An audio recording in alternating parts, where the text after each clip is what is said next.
So if you paid attention to recent popular media in the last 15 years or so, you may notice a pattern. Adaptations are everywhere.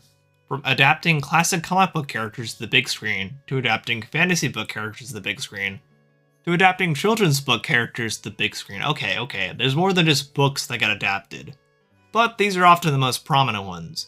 Original ideas are so tough to get through Hollywood's current form to see a wide audience, so adaptations are a safe, risk-free bet to sell audiences on an already well-known IP or character. Of course, this often requires studios to have to seek licensing rights from various companies and creators. Thankfully, this can all be avoided if they just use a public domain IP. No licensing mumbo-jumbo to worry about there. For those who don't know, if a work has existed for 95 years past its initial release date, it falls into the public domain. These parameters have become somewhat finicky thanks to a certain mouse, but for the most part, it's 95 years.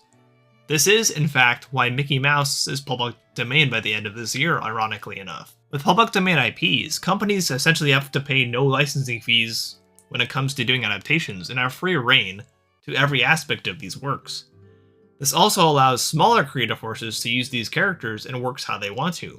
Characters like Sherlock Holmes, for instance, have been adapted to multiple forms of media, with different tones being struck each time.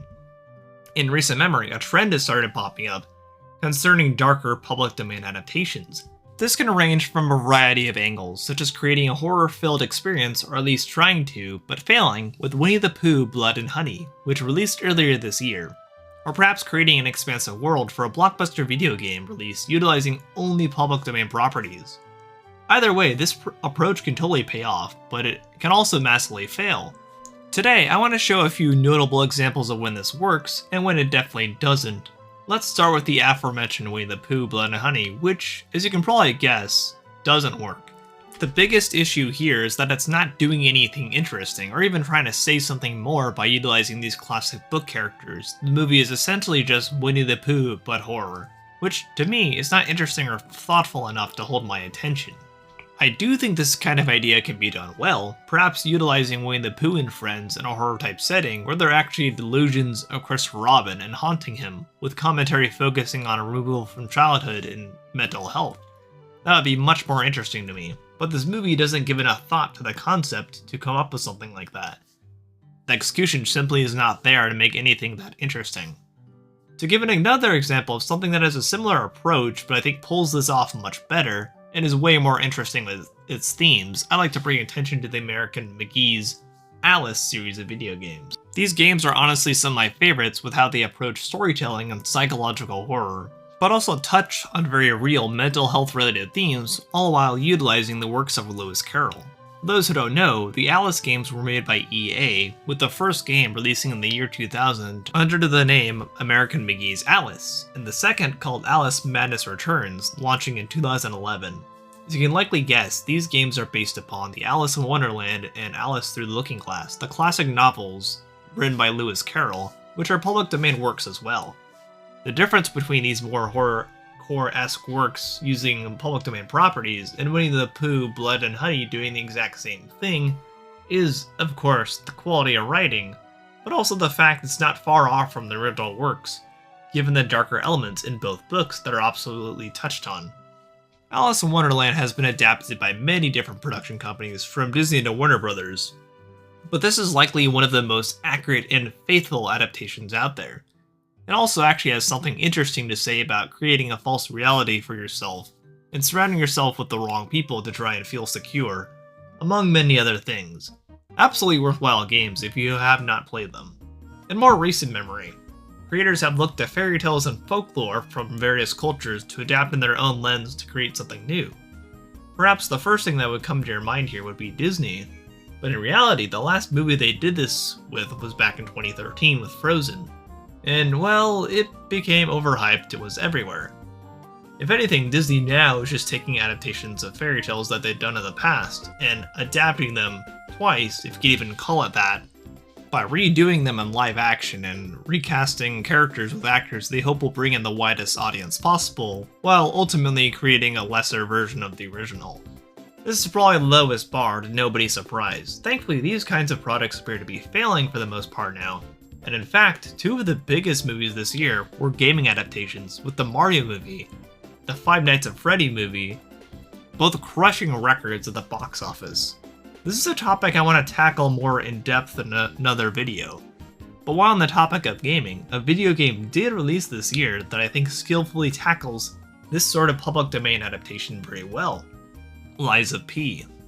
Lies of P is a Souls-like game developed by NeoWiz Games and taps into the mythos of the Italian legend of Pinocchio. The game actually does a lot right in my opinion, both historically and mythologically, and also has a stellar gameplay. Being a Souls-like, it challenges you to analyze your environment and recognize boss fight patterns, plus nail timing down to a T for combat. It is not an easy game, much like any Souls-like, but the appeal for me, of course, at how it is actually very faithful to Pinocchio's story, while doing something new with it. Another great example that is also very recent would be the Guillmero del Toro stop-motion animated film. This film really captures what makes Pinocchio compelling as a story, with him seeking mortality and wanting to be accepted by society, and having to develop morals and such to do so. Del Toro's fingerprints are all over this movie, and it is fantastic. He adds elements of his own, such as Pinocchio being in Italy during World War II and the rise of fascism. It all is very interesting and feels very natural.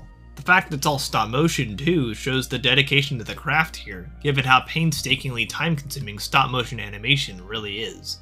So at the end of the day, I think like any adaptation, public domain works can be done very well. To me, they function best when the creator's own unique angle is involved, and they are bringing something new to the table, and possibly have something thoughtful to say. The best part is, they're free for anyone to use. Stories like Sherlock Holmes, The Legend of Sleepy Hollow, Dr. Jekyll and Mr. Hyde, King Arthur, The Tiger Girl, and the countless stories found in Norse, Greek, Chinese, and Egyptian mythologies provide endless possibilities for exploring new ideas for storytelling. In a lot of ways, I think this is exactly why public domain is such a good thing. People with perhaps not as much access to much else can look at these public domain works and have the freedom to do whatever they want with them. I think it provides an excellent playground for the next generation of writers. It is undoubtedly a really valuable thing.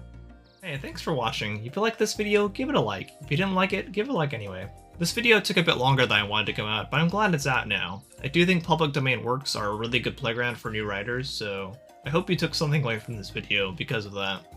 If you want, I stream on Twitch 4 times a week. Catch me over there streaming retro games. You can catch my updates on Twitter, Instagram for socials. Also, we are closing in on 1K subscribers, which will get me full benefits of YouTube partner. So I'll be a full YouTube partner at that point, so spread the word if you can. Aiming for that for sure. Sharing this video, watching it all the way through really helps with that as I continue that goal. But yeah, thank you for all the support lately, everyone. I never thought in a million years I'd be doing this, so seeing that this is what I do now is amazing. I can't thank you all enough, for sure. But for now, I've been Noah the Otter, and I'll see you on the Otter side.